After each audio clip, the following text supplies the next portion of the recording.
All right, this is my 2020 NHL trade deadline bold predictions coming up next.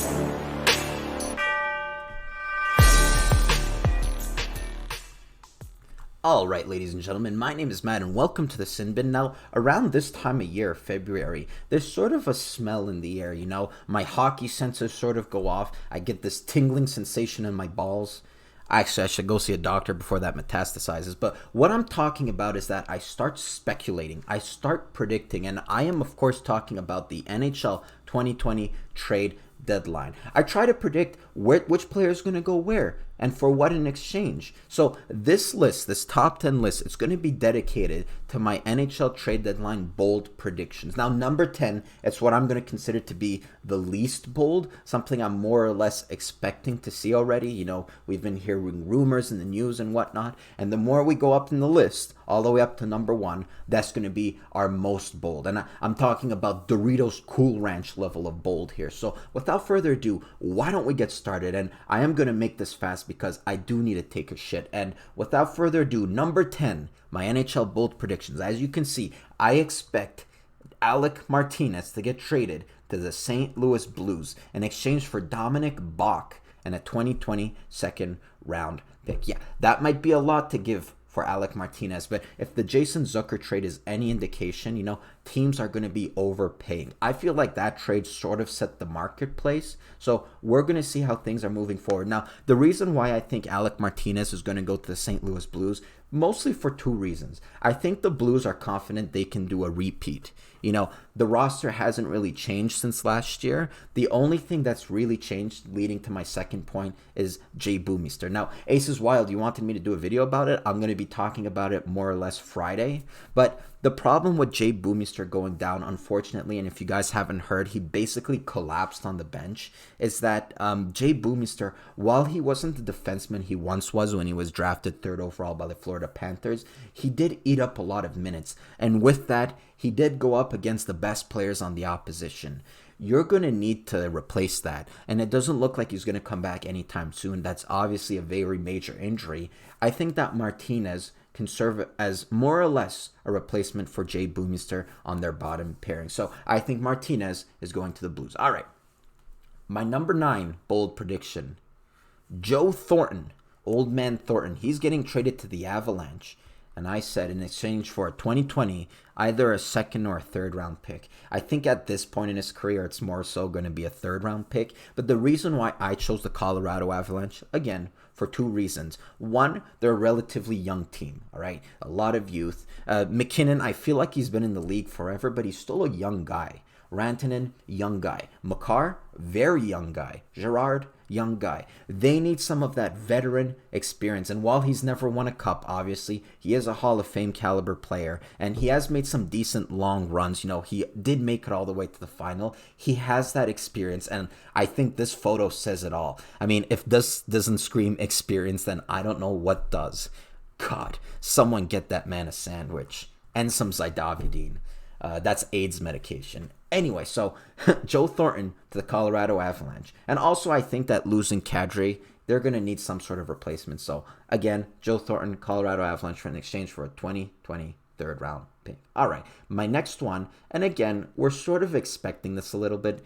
Chris Kreider is going to get traded, and I think he's going to get traded to the Boston Bruins. Now, I sort of thought a long time what the exchange would be, what they would give in return, and I said Danton Heinen and a 2020 second round pick. Now, why did I say that? I'm sort of echoing the trade they made last year when they acquired Charlie Coyle, in exchange for Ryan Donato. They had to give up a younger piece to get a hometown kid. Now, coincidentally, Chris Kreider is also a hometown kid. He's from Massachusetts, probably rooted for the Bruins. And Danton Heinen, while he is considerably better than Ryan Donato, well, Chris Kreider is also better than Charlie Coyle. So in order to get, you're going to have to give. So I expect that to go through. Chris Kreider to the Boston Bruins. I feel like I'm the most confident about this one. It's going to go down. He also fits into their game style. And, oh, by the way, they lost Rask due to injury. That Blues player gave him the flying elbow there. Maybe they want a piece to go and injure the other goalies. And we all know Chris Kreider can do that. That's right, Montreal fans. I'm still sour about that. Anyway, moving on. And I've lost count. 10, 9, 8. Number 7.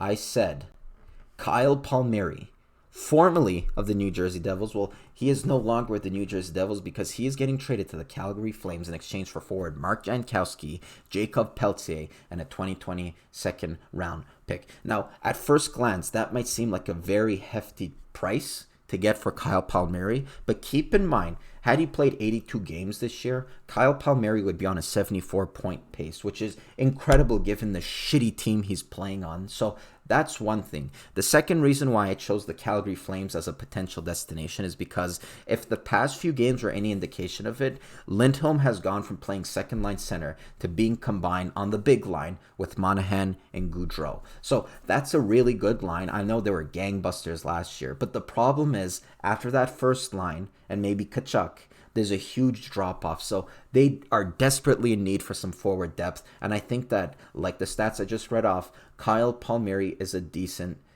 fit for the Calgary Flames.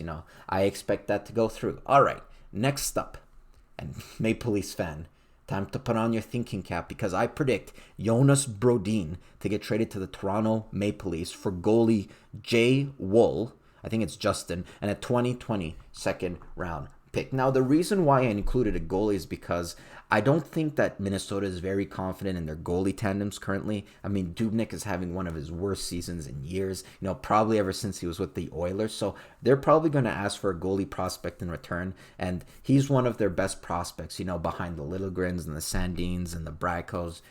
They really like Wool. So again, you're going to have to give to get. Also, I think looking at the Maple Leaf side, they obviously lost Riley. They need some help on defense. Now, while he's not a right-handed shot, by the way, I think that's sort of a cliche that the left-handed defensemen have to play on the left. I think that was more of a Mike Babcock thing. I'm not sure that Sheldon Queef subscribes to that mentality. But anyway, he's going to give them some help. Right-handed, left-handed, they're going to take any help any way they can find it. So I expect Jonas Brodin to get traded to the Maple Leafs for Wool and a 2020 second round pick. By the way, if they were to trade this 2020 second round pick, whether it be for Brodin or anyone else, that means that this year the Maple Leafs won't have a first, second, or third round pick. Potentially a first, I think. Anyway, moving on. I'll give you a clue who's my next player. He looks like a turtle. Yes, I am talking about Jean-Gabriel Fagot. He might not be turtly enough for the Turtle Club, but he will get traded to the Vegas Golden Knights in exchange for Zach Whitecloud, the defensive prospect, and a 2020 second round pick, and a 2020 third round pick. That's right. It's a lot to give up, but he's having a very solid year, Jean-Gabriel Fagot, and they're going to give up that price. I mean, we saw it with Tatar. They're willing to give up a lot of picks because they think they can make it the Vegas Golden Knights. I mean, you don't add players like Stone or Pacioretty if you're not confident you can make a decent run. I think that salary cap-wise, they're really good. And the player that I slated for them to give in exchange, Zach Whitecloud, he's a very stable defenseman. They signed him from free agency. And while he might not be a prospect that just jumps off the page, he led the AHL in plus-minus. So I think that's something that's really interesting. He's probably going to project as like a really solid 5 or 6, maybe in the top 4 if you're a weaker team. So I expect that to go through. Jean-Gabriel Pageau to the Vegas Golden Knights in exchange for Zach Whitecloud, a 2020 second and a 2020 third. All right, moving on. And again, we're getting bold here. Henrik Lundqvist. I predict him to get traded to the Colorado Avalanche in exchange for Philip Grubauer. Yep, 1-1. You might be wondering, what type of prediction is that? I mean, I must be mentally ill to come up with that prediction. Well, first of all, I don't know how bold it actually is because there's actually been rumblings of that trade in like headlines and whatnot. But the reason why I bring it up is because I truly think, deep down in my heart, that's full of cholesterol and whatever garbage, that Henrik Lundqvist offers the Colorado Avalanche a better chance of winning than Philip Grubauer. That might be weird to say because Grubauer's stats, they're not horrible. They don't jump off the page. I think he's like at a 913 or a 918. That's pretty solid.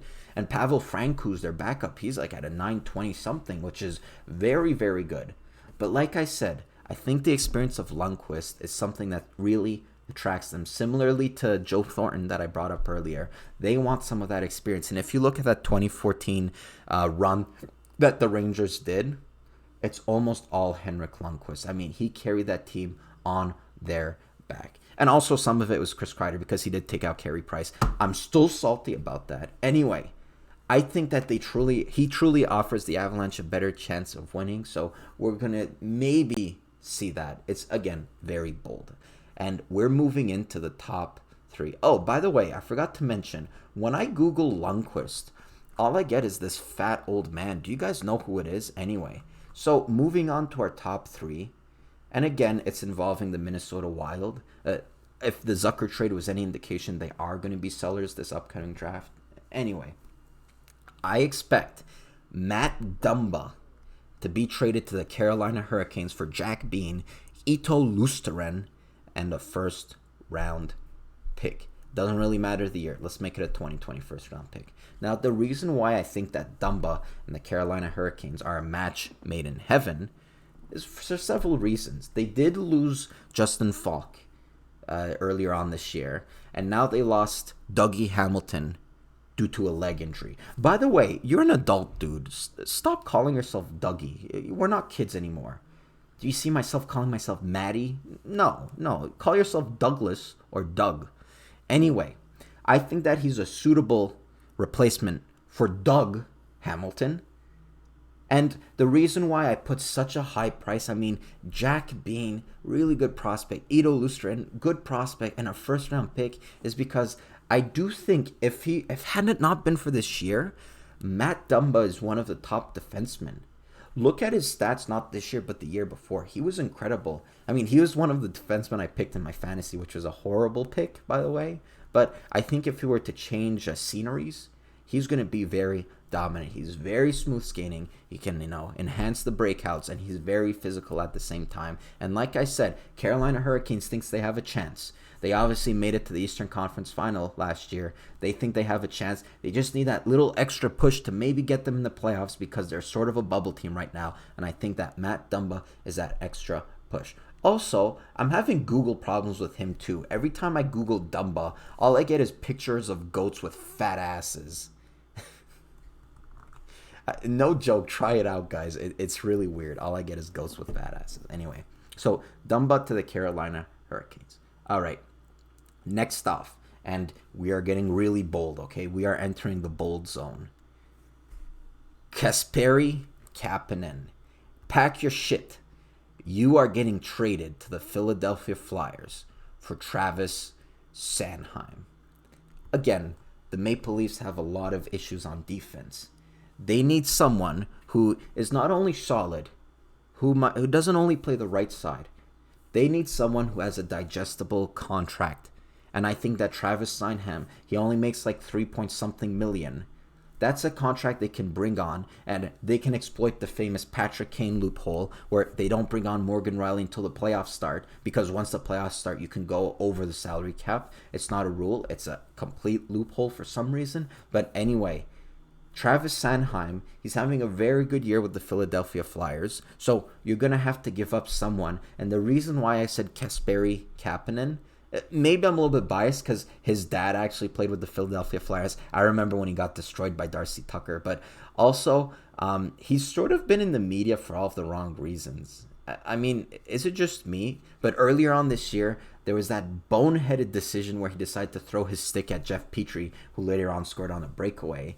And obviously, recently, he's in the news because he overslept in practice. And I feel like, again, speculating, this isn't based on fact, maybe the Toronto people, the GM and the president and anything, maybe they don't like that type of attraction on the team.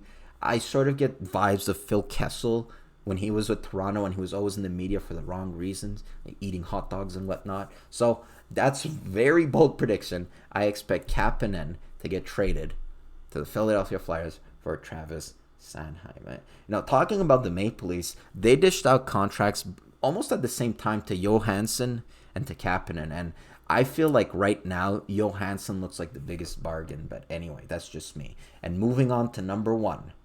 This isn't going to happen, but I do like to speculate about it. Dylan Strome He's getting traded from the Chicago Blackhawks to the Edmonton Oilers in exchange for Evan Bouchard. Don't kill me. The reason why I bring this up as a bold, very bold trade prediction is because the Oilers, they're in a very competitive Pacific Division. They lost Connor McDavid. Do I have to tell you guys how good Connor McDavid is? I certainly hope not. I really expect the Oilers to freak out in this injury, and they're going to make a boneheaded trade to get any center that's available. Now, I don't know if Dylan Strome is actually available, but what I do know is that he's having a slower year, especially since January. His points aren't there, all right? He actually got healthy scratched, recently. So he's not going too good in Chicago. And also, if you guys may recall, Chicago gave up Henry Yokoharu in exchange for Alex Nylander. Also a trade that really didn't end up in their favor. But most importantly, they ended up losing a really good defensive prospect. So they get Bouchard, who fills out those shoes. And at the same time, the Oilers get their short-term fix for Connor McDavid. This will obviously never happen, but I do like speculating about it. So, guys, let me know what you think about all of my trade proposition. Do you think it's going to happen? Do you think it's not going to happen? Do you think I'm high on bath salts? All of the above? Let me know in the comments below.